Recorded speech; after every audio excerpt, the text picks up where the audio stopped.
পুরুষ ও নারীদের সুন্নতি পোশাক সম্পর্কে দয়া করে বলবেন। পুরুষ এবং নারীদের সুন্নতি পোশাক কোনটাকে বলা হয়?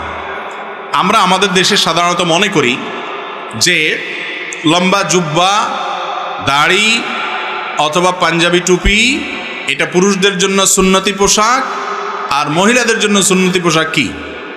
থ্রি পিস, ওড়না, এরকম এগুলোকে আমরা সুন্নতি পোশাক মনে করি। মূলত পোশাকের ক্ষেত্রে কোরআন এবং হাদিসের মৌলিক নির্দেশনা আছে, সেই নির্দেশনাগুলো মানাই হলো আমাদের কর্তব্য। যেমন পুরুষের জন্য কোরআন এবং হাদিস পোশাকের ক্ষেত্রে যে নীতিমালা দিয়েছে তার প্রথম হলো পুরুষ নারীর সাথে মিল হয়, নারীর পোশাকের সাথে খাপ খায়, সাদৃশ্য হয়, দেখতে একই রকম লাগে, সেই স্টাইল বেশভূষা ধারণ করবে না। একই কথা নারীর ক্ষেত্রেও প্রযোজ্য। নারী পোশাক পরার ক্ষেত্রে পুরুষের মতো পোশাক পরবে না।